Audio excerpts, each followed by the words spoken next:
जाएगी। ये ले। माँ जी, माँ जी, प्रेग्नेंट तो मैं भी हूँ, मुझे मत मारो माँ जी। मुझे मत मारो। अब मैं क्या करूँ, कहाँ जाऊँ? अपनी सहेली रीचा को फोन। ऐसे ही जबरदस्त और मजेदार कहानियाँ देखने के लिए हमारे चैनल 7 कहानियों को लाइक और सब्सक्राइब करें।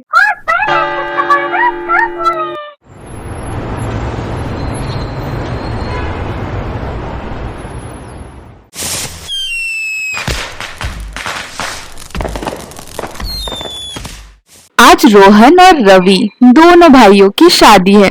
रोहन की दुल्हन का नाम सुप्रिया है। सुप्रिया देखने में बहुत सुंदर और रंगोरा है और साथ ही आलसी भी है। वहीं रवि की दुल्हन पार्वती का रंग सांवला है, लेकिन दिल बहुत साफ है और कामकाज से भी निपुण है। नजर ना लगे मेरी बहू को, इतनी गोरी चिट्ठी बहू मिली है मुझे। मैम, लेकिन मेरी शादी तो एक काली लड़की से करवा दी है आपने। अरे बेटा, मुझे लगा एक ही खर्चे में दोनों शादी हो जाएगी। आपको मैं पसंद नहीं थी तो शादी से पहले क्यों नहीं बताई ये बात? चुप कर, रंग के साथ तेरी जुबान भी काली है, आते ही शुरू हो गई।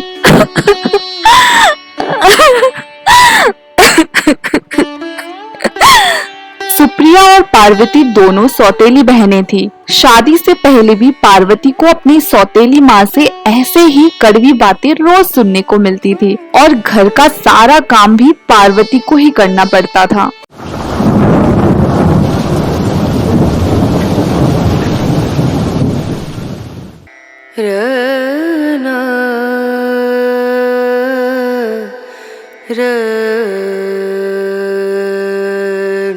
माँ जी, बाहर बहुत तेज बारिश हो रही है, कुछ पकोड़े शकोड़े खाएं क्या? साथ में गर्मा गर्म चाय। हाँ बहू, बना ला जा। माँ जी, आप मुझे बोल रही हैं काम करने को, उस काली के घर में होते हुए। काम करने से मेरी सुंदरता कम हो जाएगी माँ जी। बात तो सही कह रही है। अरे ओ कलमुही, कहाँ मर गई? जल्दी से पकोड़े और चाय ले आ हमारे लिए। माँ जी, अभी लाती हूँ। माँ जी, ये चीज अच्छे से भी तो बोल सकती थी। पार्वती रोज रोज ताने सुन सुन के थक चुकी थी। घर का सारा काम भी वो अकेले ही करती थी। अब कुछ महीनों बाद घर में खुशखबरी मिलती है, दोनों बहुएं प्रेग्नेंट होती है। लेकिन प्रेग्नेंट होने के बाद भी पार्वती को कोई आराम नहीं। उसको पहले जितना ही घर का काम करना पड़ता था, बल्कि अब तो अत्याचार बढ़ चुका था। अरे ओ कल्लू रानी, चल जाके मेरा वॉशरूम तो साफ कर दे।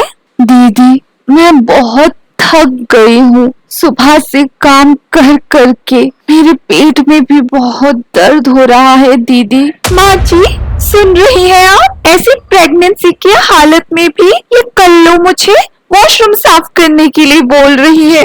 अच्छा, तेरी ये मजाल, मेरी सुंदर बहू से काम करवाएगी। ये ले।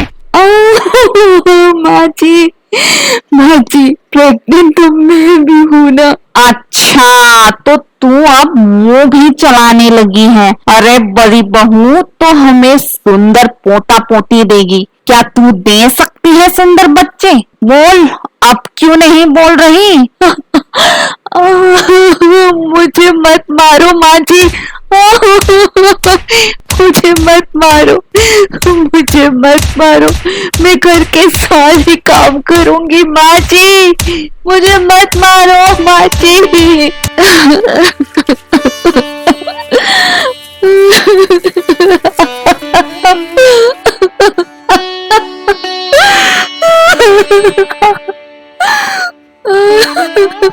इतना अत्याचार क्या कम था जो रवि एक दूसरी बीवी ले आया, पार्वती के होते हुए भी। चल बेटा, अच्छा किया तूने, तेरा मन था तो ठीक है, कोई बात नहीं।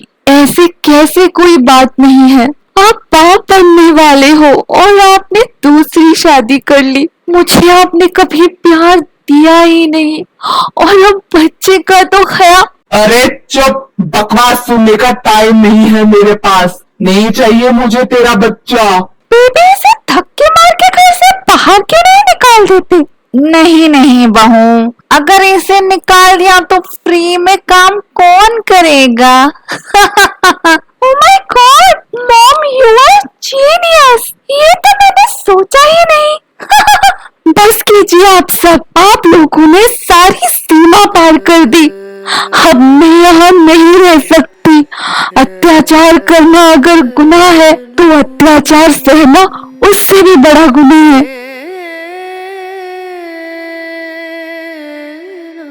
माँ जी, अब काम कौन करेगा फ्री में घर का? अभी बाल पकड़ के घसीट के लाती हूँ अंदर। उसकी कोई जरूरत नहीं बहू, देखना वो वापस यहीं आ जाएगी। अरे जाएगी कहाँ, काली भिकारन एक फूटी कौड़ी नहीं है उसके पास, सब उन्हें लात मार के भगा देंगे।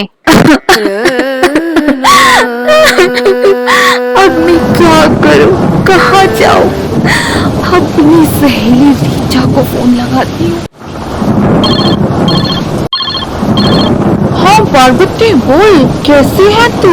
पार्वती अपनी सहेली को पूरी कहानी बताती है और उसके बाद उससे कुछ रुपए उधार मांगती है और एक घर रेंट पे दिलवाने के लिए भी बोलती है। पार्वती अभी मैं तुझे सिर्फ 2000 उधार दे सकती हूँ, बाकी तू मेरे फ्लैट पे कुछ दिन रह सकती है जब तक तेरा कहीं और इंतजाम नहीं हो जाता। मेरे घर वाले अभी गांव गए हैं। अब पार्वती अपनी सहेली के फ्लैट में रहने लगती है और 2000 रुपए से अचार बनाने के लिए कच्चे आम और कुछ सामग्री मंगवाती है। अब वो आम का अचार बना के बेचने लगती है। कस्टमर्स को पार्वती के आम का अचार बहुत पसंद आता है और धीरे धीरे उसकी इनकम बढ़ती जाती है। पार्वती एक प्यारी सी बच्ची को जन्म देती है, लेकिन वो अपने अचार का काम जारी रखती है। अब देखते ही देखते पार्वती अचार एक ब्रांड बन जाता है। अब पार्वती के पास सब कुछ है, घर, गाड़ी, प्रॉपर्टी इत्यादि।